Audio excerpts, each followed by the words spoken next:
Bonjour et bienvenue pour ce 26e épisode de Une histoire de l'informatique moderne. Alors comme promis, à partir de cet épisode, on va faire une série de bilans sur la façon dont l'histoire de l'informatique s'est déroulée et les enseignements, les règles qu'on peut en tirer. Alors tout d'abord, on constate que d'une façon générale, l'informatique est rythmée par des périodes tricénales, c'est-à-dire sur 30 ans, décennies, tricénies. Donc là, à chaque fois, c'est un peu pareil. Lors de la première décennie, c'est l'apparition de la technique en question. Lors de la décennie 2, c'est la croissance. Et la troisième décennie, c'est la maturité. C'est quelque chose qu'on retrouve presque tout le temps, presque systématiquement. Donc je pense qu'on peut en faire une règle. Dans les conférences que je faisais dans les années 90-2000, j'utilisais souvent cette présentation, c'est ce que j'appelais les trois serpents, où on voyait que à chaque fois on a des courbes de croissance qui finissent par s'aplatir, devenir un espèce de plateau. Et donc ça a été rythmé par d'abord l'ère des constructeurs dans des années 60 aux années 80, puis ensuite l'ère des logiciels, des éditeurs en fait, dans les années 80-90, et puis à partir des années 2000, c'est le tout Internet, l'ère du service et des mégasites. Et donc à chaque fois, on voit cette courbe que j'ai appelée les trois serpents, qui permet à chaque fois d'accroître l'enveloppe, la superficie du marché. Alors, si on veut faire une démonstration de ces périodes, c'est assez facile, il suffit de remonter au début. La première période tricénale, c'est celle des mainframes, qui apparaissent dans les années 40, qui commencent à croître dans les années 50 et qui sont matures dès les années 60, qui occupent la quasi-totalité du marché. Ensuite, on a les mini qui commencent avec les premiers ordinateurs temps réel dans les années 50, croissance dans les années 60, et maturité dans les années 70. Alors on voit que l'expansion du marché là est relativement modeste, c'est l'anneau bleu autour de la tache jaune. Mais les mini ont été importants parce que ça a été une nouvelle vague qui en quelque sorte a repris l'évolution technique là où l'avaient laissé les mainframes. Ensuite, on rentre dans une période qui nous est plus familière, celle des micros, qui apparaissent dans les années 70, qui ont une croissance très forte dans les années 80 et qui atteignent leur maturité dès les années 90. Là, on constate un élargissement du marché bien plus considérable.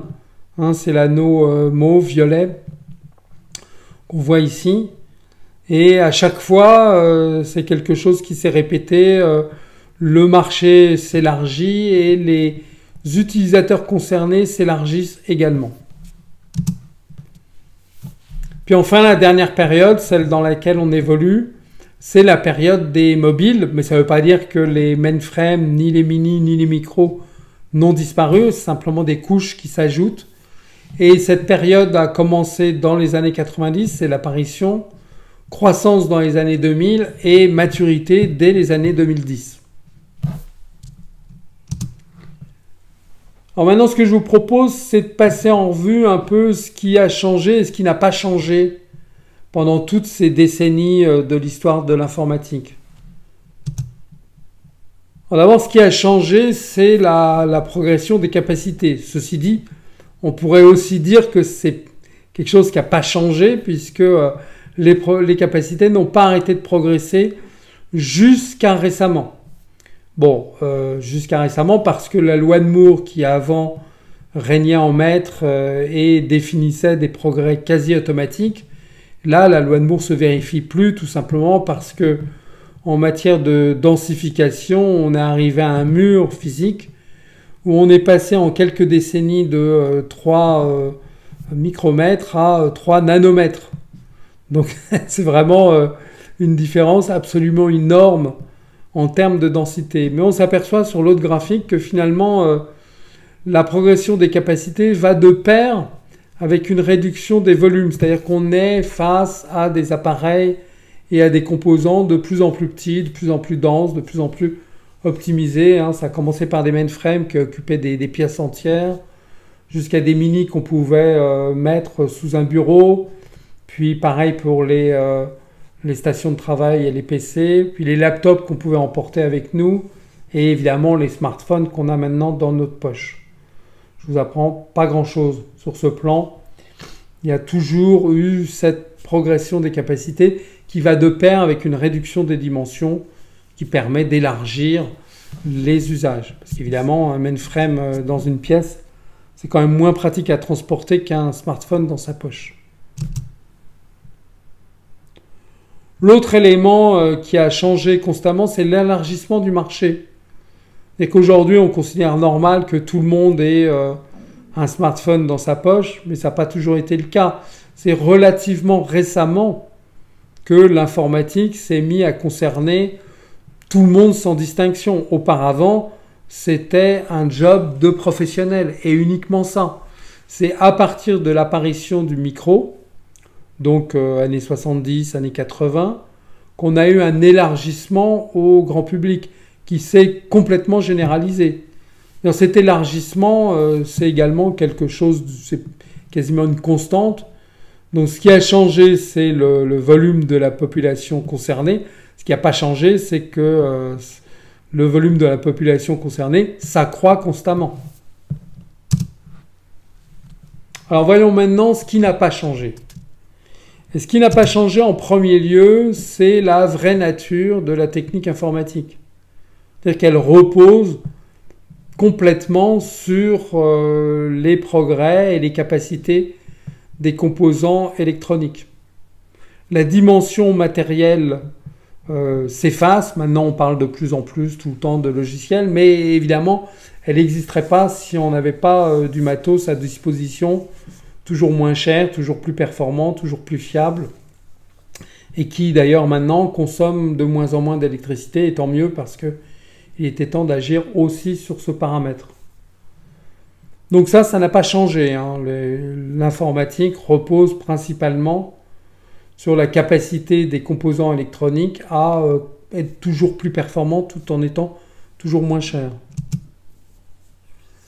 Ce qui n'a pas changé non plus, ce sont les racines des techniques utilisées. On utilise toujours le processeur à architecture von Neumann qu'on voit ici en photo à gauche et les lois de la programmation élaborées par Turing qu'on voit ici à droite.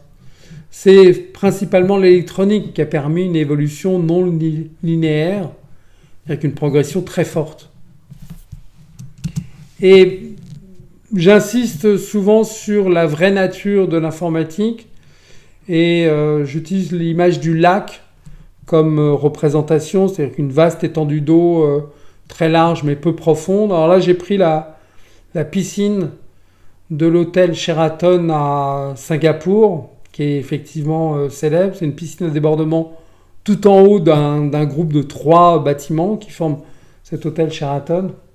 Très très spectaculaire, qu'on voit, qu'on découvre à l'occasion du Grand Prix de Formule 1 de Singapour chaque année.